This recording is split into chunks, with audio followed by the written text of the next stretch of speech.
നോമ്പെടുക്കാൻ വേണ്ടിയിട്ട് പോവാണ് കേട്ടോ. സോ എൻ്റെ ക്ലാസ്സിലെ കുട്ടികളൊപ്പം ഇന്നൊരു ഇഫ്താർ നമ്മൾ പ്ലാൻ ചെയ്തിട്ടുണ്ട്.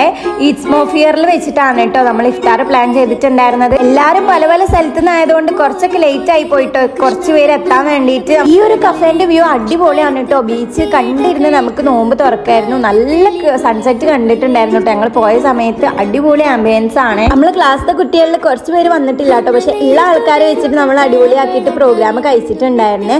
ഇഫ്താറിൽ മെനു നോക്കുകയാണെന്നുണ്ടെങ്കിൽ ഒരുപാട് ഐറ്റംസ് ഉണ്ടായിരുന്നു. ലൈക്ക് പൊരിക്കടികൾ, അതുപോലെ തന്നെ 3 ടൈപ്പ് ഓഫ് ജ്യൂസ്, കാര്യങ്ങൾ, തരിക്കഞ്ഞി ഒക്കെ ഉണ്ടായിരുന്നു. ഇനിയിപ്പോ ഫ്രൂട്ട്സ് നോക്കുകയാണെങ്കിൽ അതും ഉണ്ടായിരുന്നു കേട്ടോ. ബാങ്ക് കൊടുത്ത് നോമ്പറിഞ്ഞതിന് ശേഷം ഞങ്ങൾ എല്ലാവരും കൂടിയിട്ട് കുറച്ചു നേരം ബീച്ച് പോയി ഇരുന്നിട്ടുണ്ടായിരുന്നേ. അത് കഴിഞ്ഞതിന് ശേഷമാണ് നമ്മൾ മെയിൻ കോഴ്സ് കഴിക്കാൻ വേണ്ടിയിട്ട് കഫേയിലോട്ട് റിട്ടേൺ വന്നിട്ടുണ്ടായിരുന്നത്. മെയിൻ കോഴ്സ് നമുക്ക് ബൊഫെ ടൈപ്പ് ആയിരുന്നു കേട്ടോ. എല്ലാ ഐറ്റംസും ഉണ്ടായിരുന്നു. ഞാൻ എടുത്തത് ചിക്കൻ ബിരിയാണി ഒക്കെ ആയിരുന്നു. അങ്ങനെ അതൊക്കെ കഴിഞ്ഞതിന് ശേഷം ഞങ്ങൾ എല്ലാവരും കൂടി കുറച്ച് ഫോട്ടോസ് വീഡിയോസ് ഒക്കെ എടുത്തിട്ട് നമ്മൾ എല്ലാവരും കൂടിയിട്ട് പിരിഞ്ഞിട്ടുണ്ടായിരുന്നേ.